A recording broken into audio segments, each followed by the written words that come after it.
Hello friends, welcome back to the class.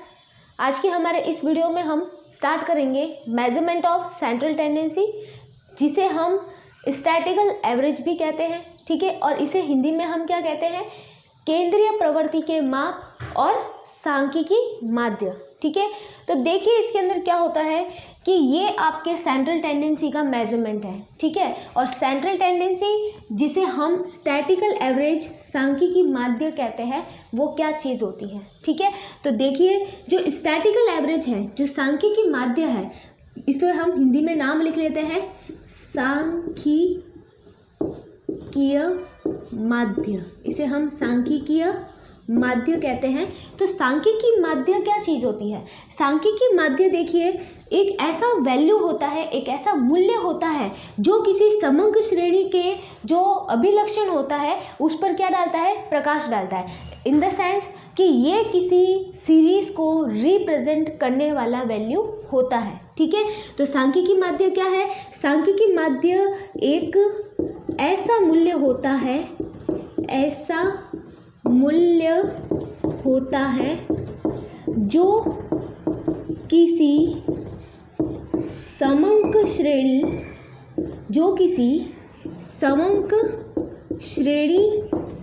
के अभिलक्षणों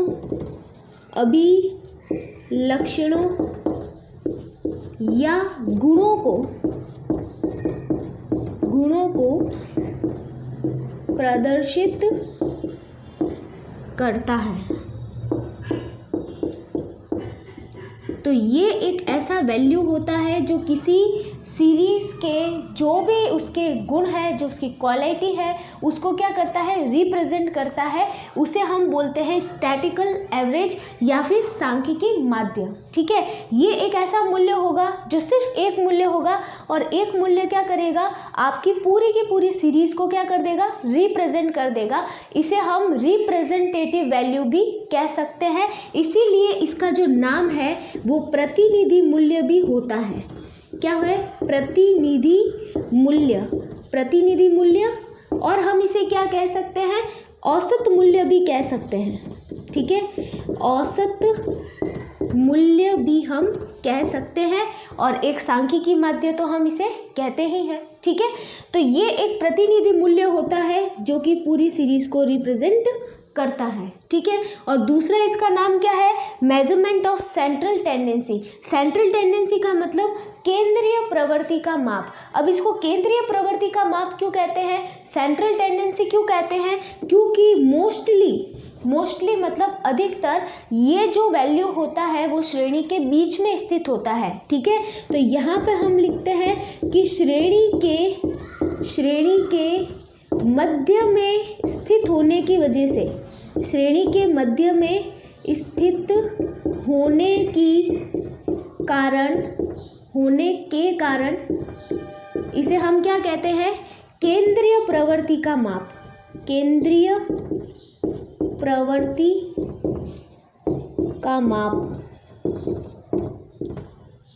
प्रवृत्ति का माप क्यों कहेंगे? श्रेणी के बीच में स्थित है इसलिए, और ये पूरी सीरीज को रिप्रेजेंट करने वाला वैल्यू होता है, इसलिए इसे स्टैटिकल एवरेज या स्टैटिकल मीन भी कहा जाता है। ठीक है, तो इसके हम प्रतिनिधि मूल्य कहेंगे। अब हम बात करते हैं कि जो सांख्यिकी माध्य है वो कितने प्रकार के होते हैं, उसका कितना वर्गीकरण किया गया है, किस प्रकार से उसको श्रेणियों में बांटा गया है, तो वो अभी हम यहाँ पे देखते हैं। हम सांख्यिकी माध्यों के वर्गीकरण की बात करें तो आपके जो माध्य होते हैं, माध्य वो कितने प्रकार के हो सकते हैं, उनको किस किस टाइप से हम क्लासीफाई कर सकते हैं। तो पहले तो हम यहाँ पे लिख सकते हैं कि वो क्या होते हैं? गणितीय माध्य के आधार पर हम इसे वर्गीकृत करेंगे। ठीक है, कुछ माध्य होंगे जिन्हें हम गणितीय माध्य कहेंगे, मैथमेटिकल एवरेज या मैथमेटिकल मीन हम कहेंगे। ठीक है, मैथमेटिकल एवरेज हम कहेंगे। दूसरे आपके होंगे स्थिति के आधार पर जो है वो माध्य कितने प्रकार के होंगे। और तीसरे आपके व्यापारिक आधार पर जो है वो माध्य कितने प्रकार के होंगे। ठीक है। तो ये वर्गीकरण है। इस आधार पर देखिए माध्य मतलब एवरेजेस को हमने 3 कैटेगरी में डिवाइड कर दिया। पहला होगा गणितीय माध्य, गणितीय माध्य मतलब मैथमेटिकल एवरेजेस, दूसरे होंगे पोजीशन के बेसिस पर एवरेजेस और तीसरे होंगे आपके बिजनेस एवरेजेस। ठीक है, तो बिजनेस एवरेजेस। अब देखिए यहाँ पे हम देखते हैं कि गणितीय आधार पर जो आपके माध्य है वो कितने प्रकार के होंगे। तो गणितीय आधार पर आपके माध्यों की अगर हम बात करें तो सबसे पहला इसके अंदर आएगा समांतर माध्य। जो समांतर माध्य होता है जिसे हम क्या कहते हैं, अर्थमेटिक मीन कहते हैं, AM हम कह सकते हैं। दूसरा आपके आ जाएगा इसके अंदर ज्योमेट्रिक मीन जिसे हम कहते हैं गुणोत्तर माध्य, गुणोत्तर माध्य, GM से हम इसको लिख सकते हैं। ठीक है। थर्ड इसके अंदर आपके आ जाएगा हरात्मक माध्य, हरात्मक माध्य जिसे हम कहेंगे हार्मोनिक मीन। ठीक है। फिर इसके अंदर एक क्या आ जाएगा और इसके अंदर हम एक और दे सकते हैं क्वाड्रिक मीन जिसे हम बोलते हैं वर्गीकरण, वर्गीकरण या द्विघातीय, द्विघातीय माध्य। इसको हम क्वाड्रेटिक मीन कहते हैं, QM कहते हैं। ठीक है। तो ये आपके गणितीय आधार पर वर्गीकरण है जिसमें आपके जो मीन है, जो मैथमेटिकल मीन है या मैथमेटिकल एवरेजेस है वो कितने टाइप के हैं, 4 टाइप के हैं। समांतर माध्य मतलब अर्थमेटिक मीन, गुणोत्तर माध्य मतलब ज्योमेट्रिक मीन और हरात्मक माध्य मतलब हार्मोनिक मीन और वर्गीकरण या द्विघातीय माध्य मतलब क्वाड्रिक मीन। ठीक है। तो ये आपके हो गया गणितीय। अब स्थिति के आधार पर हम देखें तो स्थिति के आधार पर आपके जो माध्य है वो कितने प्रकार के हो सकते हैं, 2 प्रकार के हो सकते हैं। यहाँ पे मैं लिख लेती हूँ इसको इस तरीके से। यहाँ पे एक तो आपके हो जाएगी मध्य का। ठीक है। मध्य का आपका स्थिति के आधार पर माध्य है जिसे हम मीडियन कहते हैं, मीडियन। ठीक है। और एक आपके हो जाएगा बहुलक, बहुलक जिसे हम कहेंगे मोड। तो ये आपके स्थिति के आधार पर माध्य होंगे 2 प्रकार के, एक तो होगा मध्य का और दूसरा होगा बहुलक। और फिर हम बात करें व्यापारिक आधार, तो व्यापारिक आधार पर जो माध्य है उन्हें 3 कैटेगरी के अंदर बांटा गया है। ठीक है। व्यापारिक आधार पर माध्यों को 3 कैटेगरी में बांटा गया है।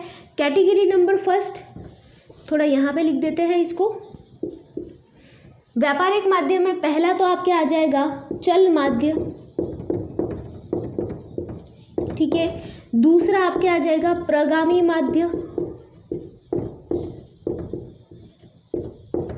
ठीक है। और तीसरा आपके आ जाएगा संग्रथित माध्य। ये 3 प्रकार के आपके इसमें आ जाएंगे। तो ये पूरा हमने वर्गीकरण देख लिया है। अब हम सबसे पहले स्टार्ट करेंगे गणितीय माध्यों में किसको, समांतर माध्यों को हम सबसे पहले पढ़ना स्टार्ट करेंगे। देखेंगे कि समांतर माध्य किस प्रकार का माध्य है, इसकी क्या विशेषता है, इसका कैलकुलेशन कैसे होता है, वो सारी चीज़ें हम यहाँ पे देखेंगे।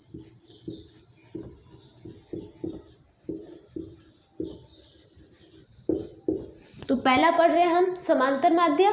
इंग्लिश में कहेंगे हम इसे अर्थमेटिक मीन। ठीक है। इंग्लिश में हम इसे क्या कहेंगे, अर्थमेटिक मीन। अब अर्थमेटिक मीन क्या होता है, देखिए ध्यान से देखिएगा कि किसी समंक श्रेणी, हम बात करते हैं किसी समंक श्रेणी, किसी समंक श्रेणी के सभी पदों के योग, सभी पदों के योग को उसकी, या फिर हम पदों की योग को पदों की संख्या से भाग देने पर जो मूल्य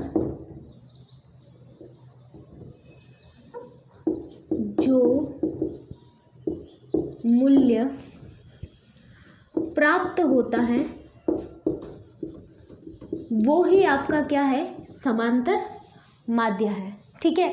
तो यहाँ पे क्या बात कही गई है, किसी समंक श्रेणी के मतलब किसी सीरीज के सभी पदों के योग को, सभी जो भी वैल्यूज लिखे हुए हैं उन वैल्यूज के सम्स को उन पदों की संख्या से जितने नंबर ऑफ आइटम्स है उस सीरीज के अंदर उससे डिवाइड करने पर जो वैल्यूज आपको रिसीव होगा वो वैल्यू आपको क्या कहलाएगा, समांतर माध्य कहलाएगा, अर्थमेटिक मीन कहलाएगा, समांतर माध्य हम उसे कहेंगे। ठीक है। अब देखिए आपने देखा होगा जैसे मैंने आपके सामने कुछ पद लिख लिए हैं 5, 6, 7, 8 और 9।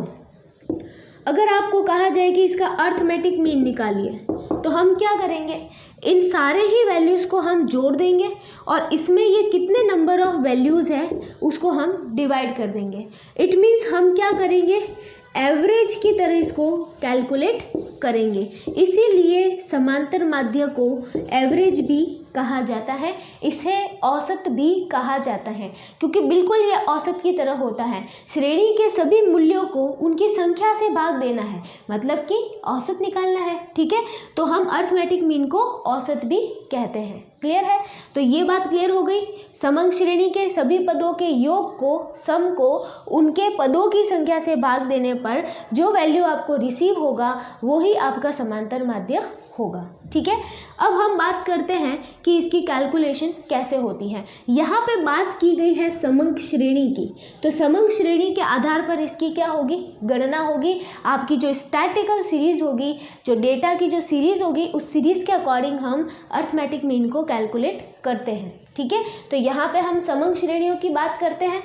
समंक श्रेणियों के आधार देखिए, समंक श्रेणियाँ कितने प्रकार की होती है, पहले हम उसकी बात करेंगे और फिर उसमें कितने प्रकार से इसे हम कैलकुलेट करते हैं उसकी हम बात करेंगे। ठीक है। तो देखिए अगर हम सांख्यिकी श्रेणियों की बात करें कि सांख्यिकीय श्रेणियाँ जो है या समंक श्रेणी की बात करो, सांख्यिकी श्रेणियाँ कितने प्रकार की होती हैं। सांख्यिकी श्रेणियाँ 3 प्रकार की होती है। पहली कौन सी होती है, व्यक्तिगत श्रेणी, व्यक्तिगत श्रेणी जिसे हम इंडिविजुअल सीरीज कहते हैं। ठीक है।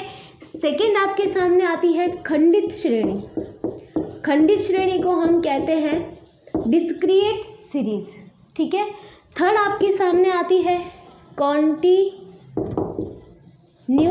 सीरीज, हिंदी में लिखना था सतत श्रेणी, जिसे हम हिंदी में कहेंगे, इंग्लिश में कहेंगे कॉन्टिन्यूस सीरीज। तो ये 3 सीरीज आपके पास होगी, 3 प्रकार की आपके पास समंक श्रेणियाँ होगी।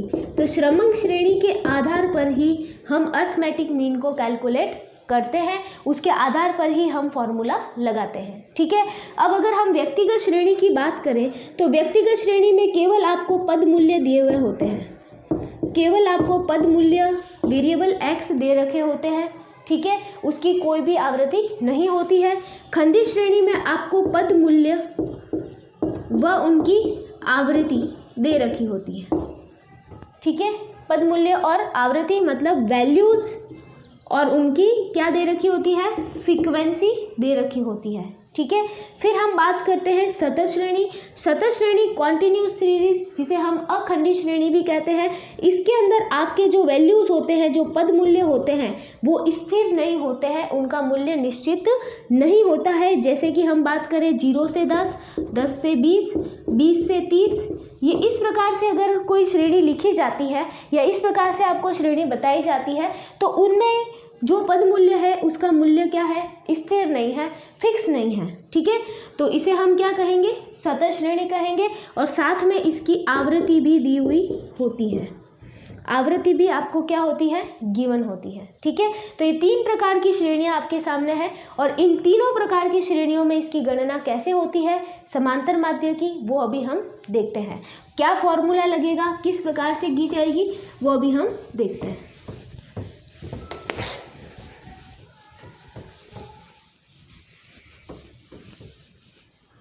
तो देखिए सबसे पहले हम बात करें व्यक्तिगत श्रेणी।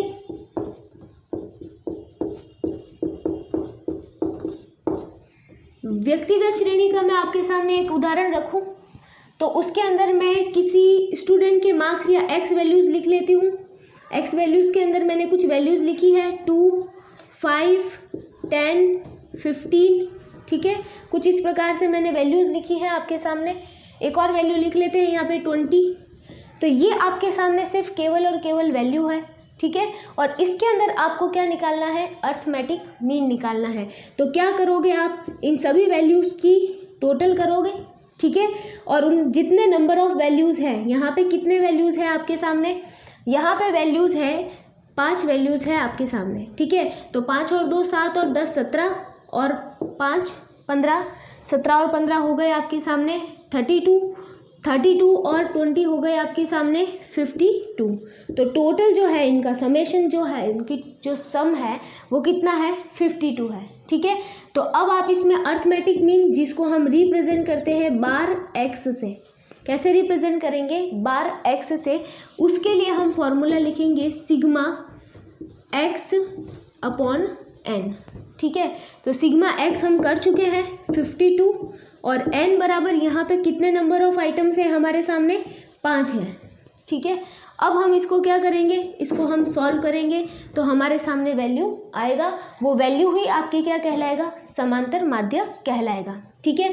तो यहाँ पे क्या वैल्यू आने वाला है आपके सामने, यहाँ पे 10.4 आने वाला है और 10.4 ही आपका क्या है, अर्थमेटिक मीन है, ठीक है। ये व्यक्तिगत श्रेणी है, व्यक्तिगत श्रेणी में ये जो हमने विधि हमने यूज़ की है वो कौन सा मेथड कहलाएगी आपके, डायरेक्ट मेथड, इसे हम प्रत्यक्ष विधि कहते हैं, इसे हम क्या कहते हैं, प्रत्यक्ष विधि कहते हैं, ठीक है, डायरेक्ट मेथड हम कहते हैं। तो डायरेक्ट मेथड से ये इस प्रकार से कैलकुलेट होगा।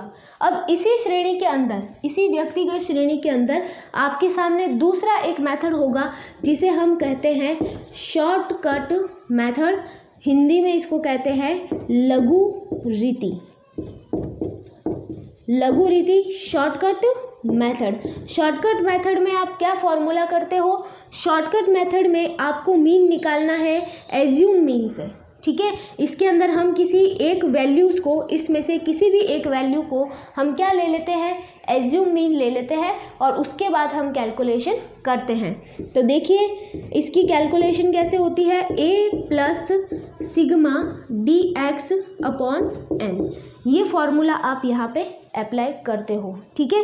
पहले एज्यूम मीन लेते हो, ठीक है, फिर उस एज्यूम मीन से क्या करते हो, डेविएशन निकालते हो। एज्यूम मीन से डेविएशन को हम डी एक्स से रिप्रेजेंट करते हैं। डी एक्स का मतलब होता है डेविएशन फ्रॉम एज्यूम मीन, और इसको हम कैसे निकालेंगे, एक्स वैल्यूज़ में से ए को माइनस करोगे तो आपके सामने क्या आ जाएगा, deviation from assumed mean. Clear है। तो deviation from assumed mean N बराबर क्या हो जाएगा, नंबर ऑफ आइटम। तो देखिए अभी शॉर्टकट मेथड को हम अप्लाई करते हैं और अप्लाई करके हम देखते हैं। ये आपके सामने सीरीज़ है और शॉर्टकट मेथड कैसे अप्लाई होता है वो देखिए। इसको हम चेंज कर लेते हैं थोड़ा सा, सीरीज़ को दूसरी सीरीज़ लिख लेते हैं। पहला वैल्यू 5, फिर हम लिख देते हैं 10, फिर 15, फिर 20 और फिर हम लिख देते हैं 25। ठीक है, ये हमने कुछ वैल्यूज़ लिखे हैं। इसमें आप अप्लाई कर रहे हो शॉर्टकट मेथड, तो किसी भी एक वैल्यू को आप क्या ले लो, एज्यूम मीन ले लो। ठीक है, तो मैंने 15 को क्या कर दिया है, एज्यूम मीन ले लिया है और यहाँ पे मैं निकाल रही हूँ डी एक्स, मतलब डेविएशन निकाल रही हूँ एज्यूम मीन से। तो डेविएशन निकालोगे तो 5 में से 15 को माइनस करोगे तो माइनस का 10, और फिर 10 में से 15 को माइनस करोगे तो माइनस का 5, 15 में से 15 जाएगा तो 0, और फिर 20 में से आप माइनस करोगे 15 को तो प्लस का 5 और ये आ जाएगा प्लस का 10। ठीक है, तो ये आपके कैसा हो गया है, ये आपके डी एक्स हो गया है, डेविएशन हो गया है फ्रॉम एज्यूम मीन। ठीक है, तो यहाँ पे जो इनकी टोटल है उसको हम कहेंगे सिग्मा डी एक्स। ठीक है, उसे हम क्या कहेंगे, सिग्मा डी एक्स। तो इसकी टोटल कितनी आने वाली है, देखिए ये प्लस का क्या हो रहा है, माइनस का 15 हो रहा है, प्लस का 15 हो रहा है, तो इसकी जो टोटल है वो क्या आ रही है, 0 आ रही है।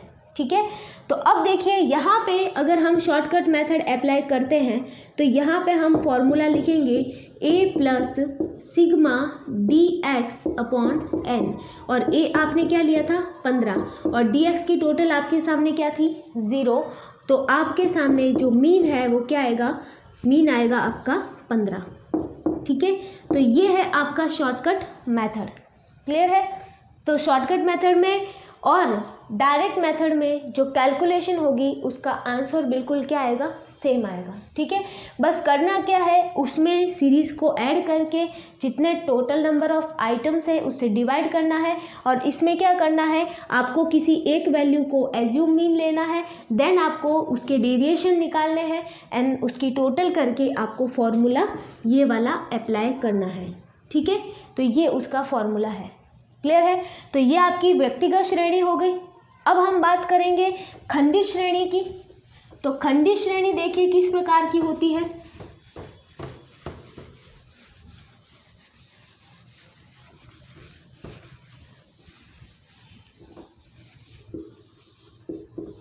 खंडित श्रेणी, खंडित श्रेणी को बोलते हैं हम डिस्क्रीट सीरीज। डिस्क्रीट सीरीज देखिए, इसमें एक तो होगा आपके सामने एक्स वैल्यूज़ होंगे जिसे हम लिख देते हैं 5, 10, 15, 20 और 25, और साथ में उसकी होगी आवृत्ति, फ्रीक्वेंसी होगी। ठीक है, तो फ्रीक्वेंसी हम लिख देते हैं 2, 4, 5, 1, 3। ठीक है, ये हमने इसकी फ्रीक्वेंसी लिखी है। तो यहाँ पे आपके पास दो मेथड है। एक तो होगा आपके पास में डायरेक्ट, जिसे हम प्रत्यक्ष विधि कहते हैं, डायरेक्ट मेथड, प्रत्यक्ष विधि। प्रत्यक्ष विधि के अंदर हम क्या फॉर्मूला अप्लाई करेंगे, bar X is equal to sigma F X upon sigma F oblique N. N का मतलब यहाँ पे क्या होगा, फ्रीक्वेंसी की टोटल, इसलिए हम यहाँ पे सिग्मा एफ भी लिख सकते हैं। और दूसरा आपके सामने मेथड आएगा लघु रीति, शॉर्टकट मेथड। तो लघु रीति को देखिए हम कैसे लिखेंगे, फॉर्मूला यहाँ पे a प्लस सिग्मा, जहाँ पे dx था यहाँ पे हो जाएगा एफ डी एक्स अपॉन में n। क्लियर है, n की जगह हम सिग्मा एफ भी लिख सकते हैं। क्लियर है। तो देखिए यहाँ पे हमें दोनों ही मेथड अप्लाई करने हैं, तो करते हैं। ये आपके सामने सीरीज है, ये सीरीज डिस्क्रीट सीरीज है जिसमें पद मूल्यों के साथ में उसकी आवृत्ति भी दी हुई होती है, वो सीरीज आपके डिस्क्रीट सीरीज होती है। ठीक है, तो यहाँ पे अगर आप डायरेक्ट मेथड से कर रहे हो तो आपको एफ एक्स निकालना है। ठीक है, एफ एक्स निकालेंगे तो हमारे सामने देखिए 5, ये हो जाएगा 10, ये हो जाएगा आपके 40, और ये हो जाएगा 45, ये हो जाएगा 20, और ये हो जाएगा आपके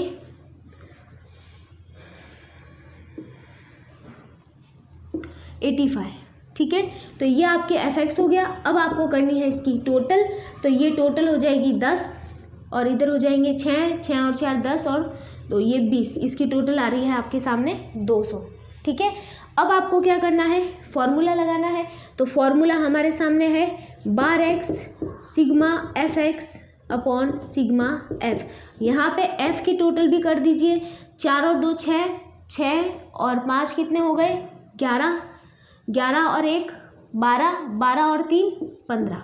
ठीक है, तो अब देखिए यहाँ पे 200 डिवाइड बाय हम करेंगे 15, तो कितना आ जाएगा आपके, ये आपके हो जाएगा 3 और ये हो जाएगा 40, और फिर हम इसको करेंगे 3 की टेबल से 1, और फिर ये आपके सामने बचा है 3.33, तो यहाँ पे आएगा 13.33। ठीक है, तो ये आपका क्या हो जाएगा, अर्थमेटिक मीन हो जाएगा डायरेक्ट मेथड से। कौन सी सीरीज में, डिस्क्रीट सीरीज के अंदर। अब हमें अगर शॉर्टकट अप्लाई करना है तो शॉर्टकट हम कैसे अप्लाई करेंगे, यहाँ पे जो हमने ये एफ एक्स का कॉलम बनाया है इसे हम हटा देंगे, और यहाँ पे हम बनाएंगे डी एक्स का कॉलम। ठीक है, डी एक्स बनाएंगे, हम डेविएशंस निकालेंगे इसके। तो डेविएशन हम किसी भी वैल्यू को क्या ले लेते हैं, हम एज्यूम मीन ले लेते हैं, कल्पित माध्य ले लेते हैं। तो हमने 15 को लिया, तो यहाँ पे जो आपका डी एक्स आएगा वो कितना आएगा, माइनस का 10, माइनस का 5, और यहाँ पे 0, फिर ये 5 प्लस का, और ये फिर प्लस का 10, और फिर आपको इसको फ्रीक्वेंसी से मल्टीप्लाई करना है, तो आपके सामने आ जाएगा एफ डी एक्स।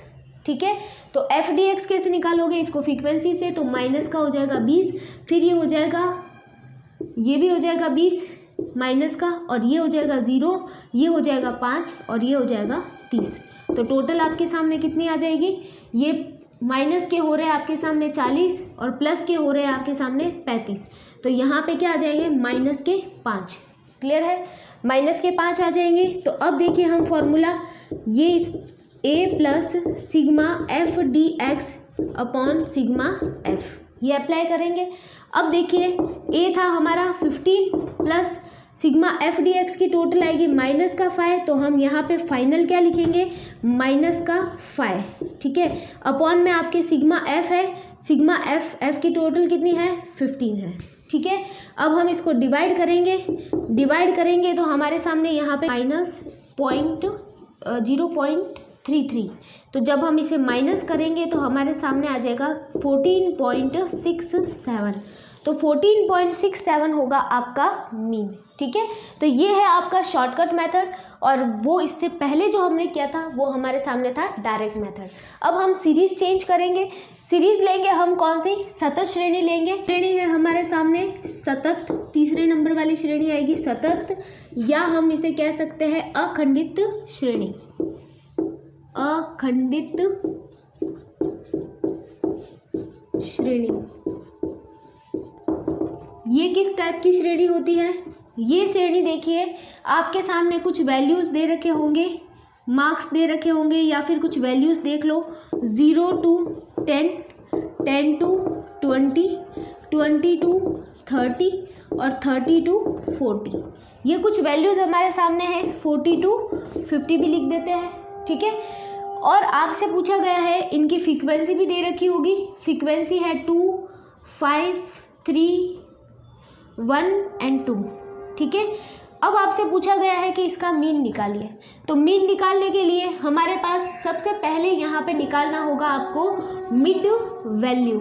ठीक है, इस सीरीज का आपको क्या चाहिए होगा, मिड वैल्यू। वो कैसे निकलेगा, वो निकलेगा आपके इसकी जो लोअर लिमिट और इसकी जो अपर लिमिट होती है उसको ऐड करना है। ठीक है, मिड वैल्यू का फॉर्मूला होता है L1 plus L2 divide by 2। Clear है, तो ये हम लगाएंगे, ये लोअर लिमिट ये अपर लिमिट दोनों को जोड़ दो और उसमें 2 का भाग दो। ठीक है, तो कितना आएगा, यहाँ पे आ जाएगा 5, यहाँ पे कितना आएगा, यहाँ पे आ जाएगा अपने 15, यहाँ पे आ जाएगा 25, यहाँ पे आ जाएगा आपके 35 और यहाँ पे आ जाएगा आपके 45। ये मिड वैल्यूज़ हमने निकाल लिए। अब इस मिड वैल्यूज़ को हम क्या मानेंगे, x मान लेंगे। ठीक है, जैसे हम करते हैं, और यहाँ पे हम फिर क्या निकाल लेंगे, fx निकाल लेंगे। ठीक है, जो f और x है वो हम यहाँ पे निकाल लेंगे। क्लियर है, और वो कैसे निकलेगा, यहाँ पे हम मल्टीप्लाई करते हैं, 5 दूनी क्या होगा 10, फिर ये हो जाएगा आपके 75, फिर ये हो जाएगा आपके अगेन 85, फिर ये आपके कितना होगा 35, और इसको मल्टीप्लाई करोगे तो आएगा आपके 90। फिर आपको करनी है इसकी टोटल, तो ये हो जाएगा 10, 15, यहाँ पे हम 5 लिख देते हैं, ये कैरी हो जाएगी 9 और 8 17 और 3 20, ये हो जाएगा 29, 295 इसकी टोटल आ जाएगी। और फिर हम डायरेक्ट मेथड जो हमने डिस्क्रीट सीरीज में फॉर्मूला यूज़ किया था वो सेम फॉर्मूला हम यहाँ पे लगाएंगे, sigma F X upon sigma F. ठीक है, तो ये देखिए कैसे आएगा आपके 295 डिवाइड बाय यहाँ पे जो f की टोटल है, f की टोटल देखिए सिग्मा f जो है आपके सामने वो कितना होगा, 2 और 5 7 और 3 10 और 3 13। ठीक है, ये 13 हो जाएगा, तो इसको हमें डिवाइड करना है यहाँ पे 13 से। तो 13 को डिवाइड करने के बाद आपके सामने क्या आएगा, ये आपके सामने आएगा 22.69। ठीक है, तो ये आपके हो गई पूरी कैलकुलेशन अर्थमेटिक मीन की। अब इसको हम शॉर्टकट मेथड से भी कर सकते हैं। ठीक है, शॉर्टकट मेथड का फॉर्मूला आपके सामने वो ही रहेगा, a plus sigma F D x divide by sigma F. ठीक है, ये जो हमने खंडित श्रेणी में देखा था वो का वो मेथड यहाँ पे फॉलो करना है। इस मिड वैल्यू को आप x मानोगे और देन आप पूरी शॉर्टकट कैलकुलेशन करोगे। ठीक है, तो ये था आपके मीन की कैलकुलेशन। मीन क्या होता है वो हमने देखा है। अब इससे आगे हम मीन के कुछ स्पेसिफिक जो कैरेक्टरिस्टिक्स है, कुछ विशेषताएं हैं, वो हम अगले वीडियो के अंदर देखेंगे। और वो ही विशेषता हमारे एग्जाम के लिए बहुत ज़्यादा इम्पॉर्टेंट है कि समांतर माध्य किस प्रकार का मूल्य है और उसमें से किस प्रकार के क्वेश्चन पूछे जाते हैं। ठीक है, और आपको ये वीडियो कैसा लगा है आप कमेंट करके ज़रूर बताइए।